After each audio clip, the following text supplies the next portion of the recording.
De nos jours, chaque personne sur Terre connaît le trophée de la Coupe du Monde de football. Mais ce que chaque personne ne connaît moins, c'est l'histoire rocambolesque de l'ancien trophée de cette même Coupe du Monde. Entre cache-cache avec les nazis et différents vols lors des éditions suivantes, retour sur l'étonnante histoire du trophée Jules Rimet. C'est fait, les Bleus sont champions du monde! Les Bleus sont champions du monde pour la deuxième fois dans l'histoire du football français! L'Union Lasland met Marseille KO. Gol de Cristiano. Je crois qu'après avoir vu ça, on peut mourir tranquille. Enfin, le plus tard possible, mais on peut.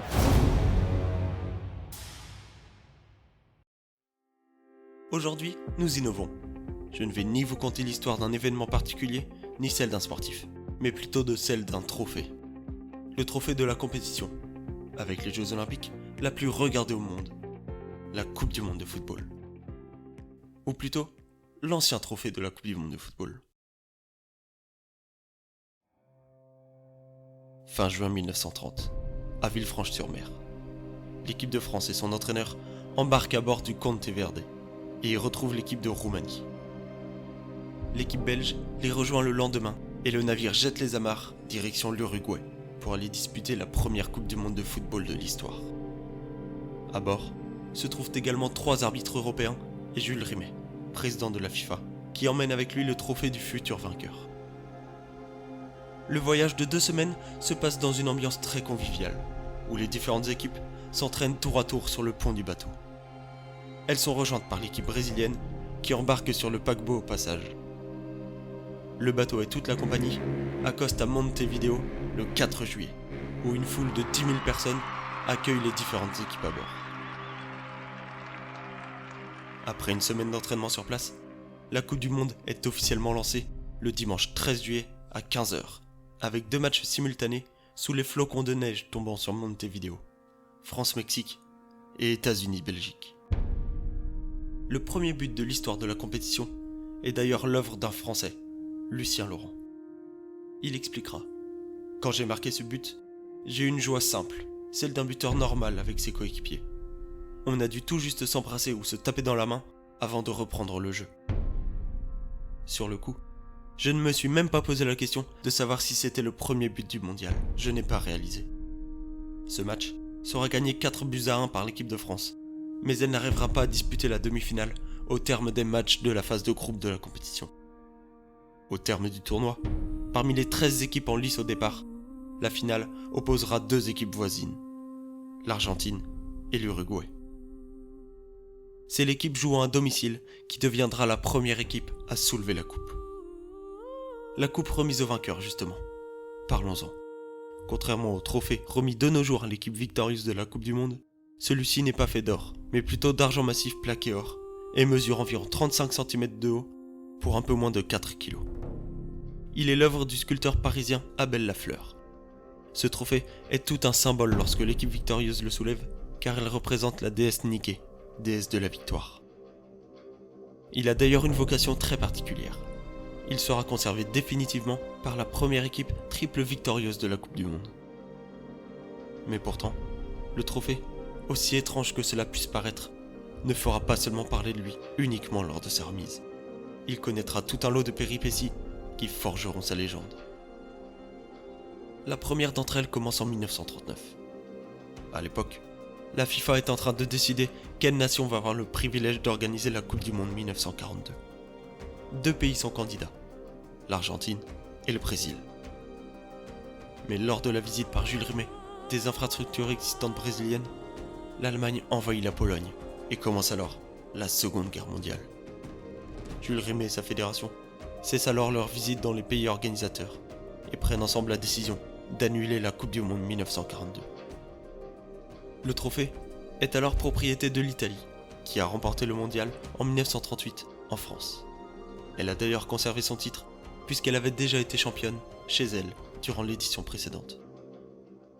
Mais lors de l'envahissement de l'Italie par les troupes allemandes, Hitler se dit que prendre possession du trophée assouvirait encore plus sa domination sur le monde entier, et prouverait, une nouvelle fois, la grandeur et la puissance de son armée. Mais un homme n'est pas dupe. Ottavio Barassi, Ce nom ne vous dit peut-être rien. Pourtant, c'est à lui que le trophée doit son salut. Cet homme n'est autre que le président de la FIGC, la Fédération italienne de football, mais également vice-président de la FIFA. Durant l'année 1942, cet homme retire secrètement le trophée de la Coupe du Monde rangé dans un coffre d'une banque italienne afin de le mettre en lieu plus sûr. Après quelques réflexions sur le meilleur endroit où cacher ce trophée, il décide de l'emporter avec lui et de le cacher dans une boîte à chaussures sous son lit. Mais en 1944, alors que le régime fasciste de Mussolini est en train de sombrer, le chancelier allemand Adolf Hitler décide d'envoyer sa Gestapo et ses SS en mission pour récupérer le trophée. À plusieurs reprises, les soldats allemands fouillent alors de fond en comble l'appartement de Barassi, mais sans jamais regarder sous le lit. Ottavio Barassi fait alors mine d'être totalement interloqué et de ne pas comprendre ce qu'étaient venus chercher les soldats, tout en prétextant que le trophée avait été emmené à Milan. Quelques années après la capitulation de l'Allemagne, Ottavio Barassi sort alors le trophée de sa cachette et le rapporte tout fièrement au Brésil, prochain pays organisateur de la Coupe du Monde, qui aura lieu en 1950. Il est alors accueilli en héros au pays du football et est désormais connu comme l'homme qui a sauvé la Coupe du Monde des mains des nazis. La deuxième péripétie qui forgera la légende de ce trophée a lieu en 1966. Cette année-là, la Coupe du Monde fait escale pour la première édition au pays fondateur du football, en Angleterre. Le trophée est fièrement exposé au cœur de la Westminster Central Hall à Londres, où avait lieu une exposition de timbres. Une équipe de 5 gardes est alors mise en place afin d'assurer une surveillance permanente sur ce fameux trophée. Mais au matin du dimanche 10 mars, alors qu'il semblerait que c'était le jour de congé du garde posté au pied du trophée, certains employés découvrent à 10h10 précise que la coupe a disparu et que sa vitrine a été forcée. Les voleurs sont passés par la porte de derrière afin de se faire discrets. Mais le plus curieux dans cette histoire est que les voleurs savaient ce qu'ils étaient venus chercher. Ils ont seulement emporté avec eux le trophée, d'une valeur de quelques milliers de livres à l'époque, tout en laissant tous les timbres dans leur vitrine, dont la collection était estimée à plus de 3 millions de livres selon la BBC. Pourquoi avoir seulement volé ce trophée ? Politiquement parlant, il ne faut surtout pas que l'affaire s'ébruite. Ce serait un drame si toute la planète entière était au courant du vol du trophée, seulement 3 mois avant le début de la compétition. En coulisses, les instances s'activent. Scotland Yard est chargé de l'enquête, et le secrétaire de la Fédération anglaise de football se rend en urgence chez George Bird, un joaillier londonien, afin de créer une réplique du trophée identique à l'original. Tout ceci dans le plus grand secret, bien sûr. Mais peu à peu, une rumeur se répand au sein de la population anglaise. Le trophée de la Coupe du Monde aurait été enlevé. Scotland Yard lance un appel à témoins et confirme ainsi la rumeur. Le trophée n'est plus. La police anglaise reçoit alors des témoignages plus farfelus les uns que les autres. Un homme aurait même indiqué à la police que son horloge lui aurait dit que le trophée était caché dans la ville de Wicklow, en Irlande. Mais parmi tous ces témoignages invraisemblables, la police arrive à trouver un suspect aux heures approximatives du vol. Toujours selon la BBC, cet homme est décrit comme étant au début de la trentaine, de taille moyenne, avec des lèvres fines, des cheveux noirs gominés et une possible cicatrice sur le visage. L'espoir renaît, mais malheureusement, la piste s'arrêtera là, et l'homme ne sera jamais identifié. Mais quelques jours après le vol, un mystérieux appel va totalement changer la donne. L'homme qui passe l'appel, un certain Jackson.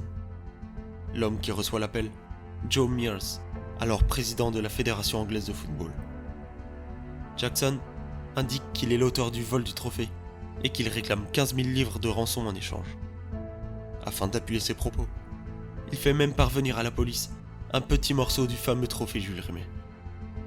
Le rendez-vous se met en place afin de procéder à l'échange dans une centrale électrique désaffectée à Battersea, au sud-ouest de Londres. Chacun joue de son bluff. La police amène à Jackson une mallette remplie de papier journal, ainsi que de seulement 500 livres de vrais billets afin de masquer l'arnaque. Jackson, lui, indique que le trophée n'est pas avec lui et qu'il faut prendre la voiture afin d'aller le retrouver. L'homme essaie alors de s'échapper en voiture et de semer les forces de l'ordre qui arriveront tout de même à arrêter le fuyard. Malheureusement, le trophée n'était bel et bien pas en sa possession. Il indiquera aux enquêteurs avoir agi sous l'ordre d'un commanditaire, nommé The Paul, en échange de 500 livres. Un nouveau rebondissement va également bouleverser cette affaire, mais cette fois-ci, pour de bonnes raisons. Le dimanche 27 mars 1966, soit une semaine après le vol du trophée, un homme, David Corbett, sort tranquillement de son appartement sud-londonien afin d'aller sortir Pickles, son chien noir et blanc âgé de 4 ans. Corbett s'arrête alors dans la cabine téléphonique de son quartier afin de passer un appel lorsque le chien renifle un petit buisson. Son maître se rend alors au pied du petit buisson afin de voir ce qui a attiré l'attention de son animal. Il découvre alors un paquet enveloppé de papier journal. Il raconte. C'était un objet solidement emballé avec du papier journal et de la ficelle. Il était posé contre une roue de la voiture de mon voisin. Je l'ai ramassé. Il était assez lourd, bien que pas très grand. L'IRA étant très active à l'époque, j'ai d'abord cru à une bombe. J'ai reposé le paquet par terre, puis je l'ai repris, et encore reposé. Finalement, la curiosité l'a emporté. J'ai un peu déballé le bas. C'était un simple disque. J'ai continué et j'ai vu Brésil, Allemagne, Uruguay. Je me suis précipité à l'intérieur de ma maison vers ma femme. Elle était l'une de ses épouses anti-sport. Mais j'ai dit, j'ai trouvé la Coupe du Monde, j'ai trouvé la Coupe du Monde. Mais tout comme Mauro Prosperi dans un précédent épisode de mon podcast, alors qu'il pensait être le héros dans l'histoire, il va être arrêté par la police et interrogé pendant de très longues minutes. Il expliquera pour le Guardian. J'ai été le suspect numéro 1. Ils m'ont interrogé jusqu'à 2h30 du matin. J'étais debout à 6h le lendemain pour le travail. Je me suis demandé si je n'aurais pas dû laisser le trophée sur la route. Mais la police finit bien par se rendre compte que Corbett n'était pas l'auteur de ce vol. Pickles sera érigé en héros national. Il recevra 1 an de nourriture gratuite par la marque Spillers et aura la chance de tourner dans un long métrage. Il aura également le privilège d'assister, avec son maître, à la finale de la Coupe du Monde qui opposera l'Angleterre à l'Allemagne de l'Ouest. Écoutons alors une vidéo du Figaro nous permettant de revivre cette mythique finale de la Coupe du Monde 1966. Mais la finale la plus controversée de l'histoire de la Coupe du Monde est celle de 1966 en Angleterre, qui oppose la RFA de Franz Beckenbauer à l'Angleterre de Bobby Charlton. La patrie du ballon rond joue son honneur dans l'Empire Stadium. Le temps réglementaire s'achève sur un nul de partout. Pour la première fois de l'histoire, une finale de Coupe du Monde va se jouer aux prolongations. Mais le règlement ne prévoit pas encore de tir au but. En cas d'égalité, à la fin des 30 minutes de temps supplémentaire, la finale sera rejouée 3 jours plus tard. La tension est à son comble. Au début des prolongations, très précisément à la 100e minute, l'attaquant anglais Hurts frappe le ballon qui vient heurter la transversale avant de rebondir à proximité de la ligne de but et d'être évacué en corner. Et là, c'est le drame. L'arbitre hésite et consulte son juge de touche. Les secondes sont interminables, mais l'arbitre valide. Et le but devient le but le plus controversé de l'histoire. À cet instant, les arbitres sont les seuls convaincus que le ballon a passé la ligne. Aujourd'hui encore, aucune image ne peut confirmer ou non sa validité. L'Allemagne digère très mal cette décision, mais Hurts inscrit un second but et l'Angleterre remporte la finale. Geoffrey Hurts, ancien joueur professionnel de cricket, vient d'entrer dans l'histoire en devenant le premier et jusqu'alors l'unique auteur d'un triplé en finale de Coupe du Monde. En revivant cette finale et malgré quelques erreurs d'arbitrage, l'Angleterre mérite bien son titre de championne du monde en 1966. Le capitaine anglais Bobby Moore monte à la tribune après s'être essuyé la main sur le drap de la loge royale pour ne pas salir le gant blanc de la reine Elisabeth II qui lui remet le trophée Jules Rimet. Mais revenons à notre chien héros.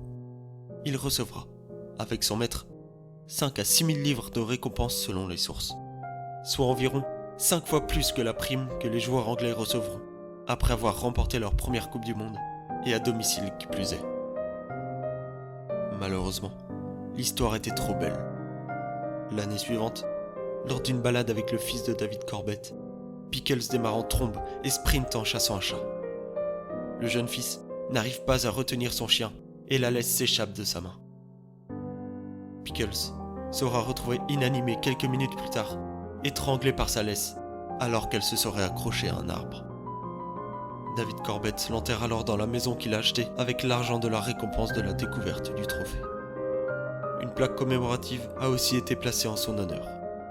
Pickles, le découvreur de la Coupe du Monde 1966. Aussi, selon un article du Parisien, condamné à 2 ans ferme pour la demande de rançon et non pour le vol du trophée, Jackson, de son vrai nom Edward Betchley, mourra peu après sa sortie de prison, en 1969, laissant planer le mystère sur cette affaire. Un tas de mystères planent encore sur ce vol. Était-ce Edward Betchley qui a volé le trophée, ou alors a-t-il vraiment agi selon les ordres d'un commanditaire comme il l'annonce? S'il s'agit de cette dernière hypothèse, qui est ce fameux commanditaire? Pourquoi les voleurs n'ont-ils pas dérobé également les timbres d'une valeur faramineuse? Pourquoi le ou les voleurs ont-ils laissé ce vieux paquet au bord d'un arbre dans le jardin, au risque d'être confondu avec un paquet d'ordures? Tant de questions qui resteront sans réponse, mais qui forgeront la légende du trophée Jules Rimet.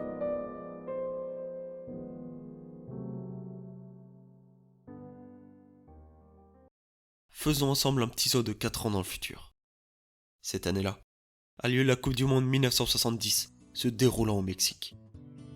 Au bout de 3 semaines de compétition, le Brésil sort vainqueur du tournoi, et le footballeur élu meilleur joueur de la compétition sera Edson Arantes do Nascimento.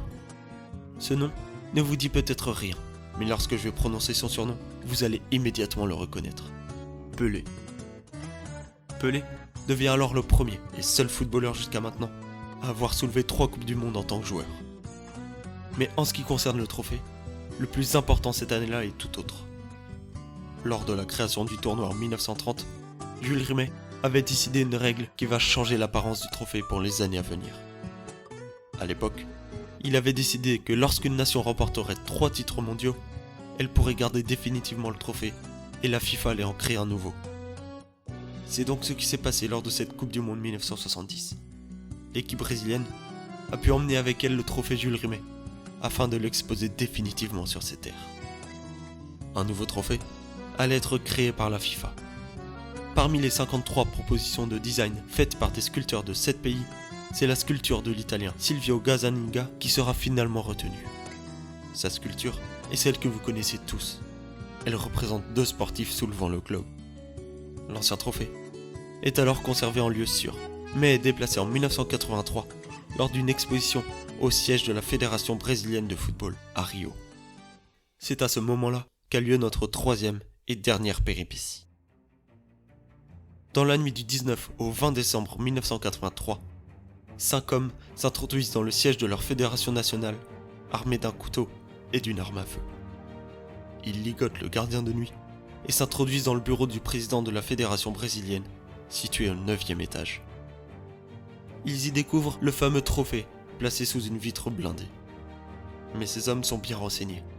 Le trophée était placé sous une vitre blindée du côté du public. C'est vrai.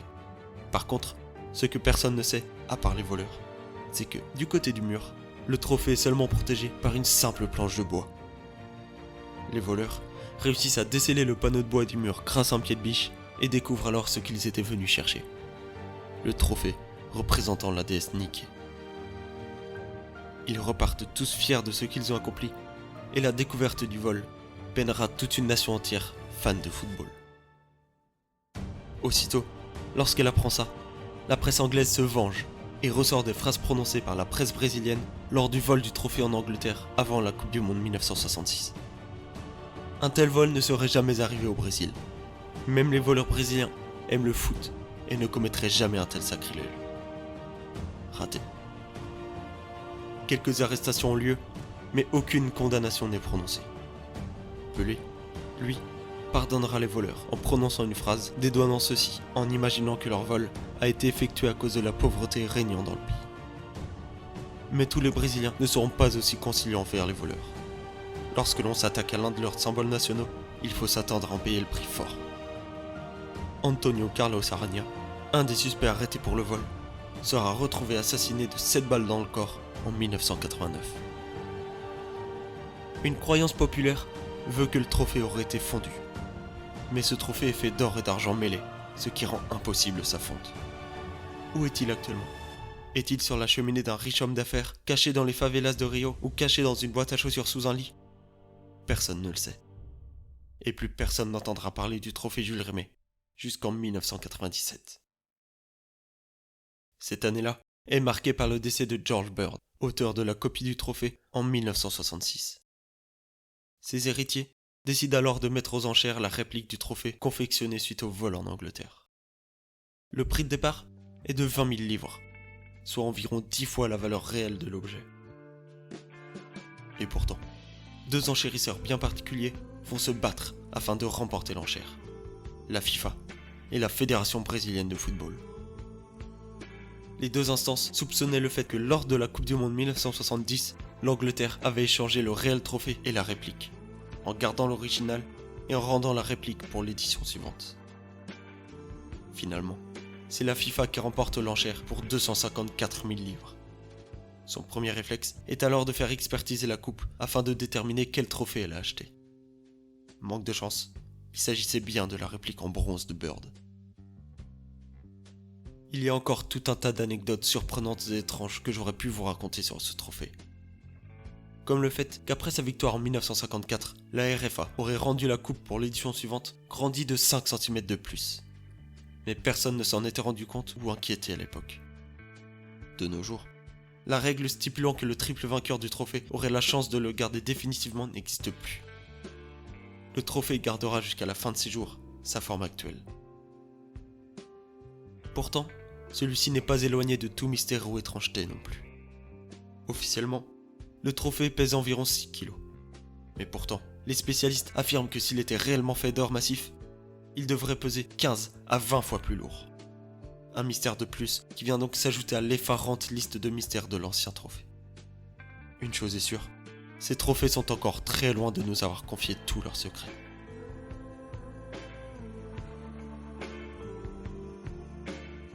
C'était Sportcast, merci pour votre écoute. Si vous avez apprécié, n'hésitez pas à me le faire savoir sur mes différents réseaux sociaux, à noter ce podcast ainsi qu'à le partager. N'hésitez pas également à me donner des idées de sujets dont vous aimeriez que je parle. Je les traiterai peut-être dans un prochain épisode. Salut!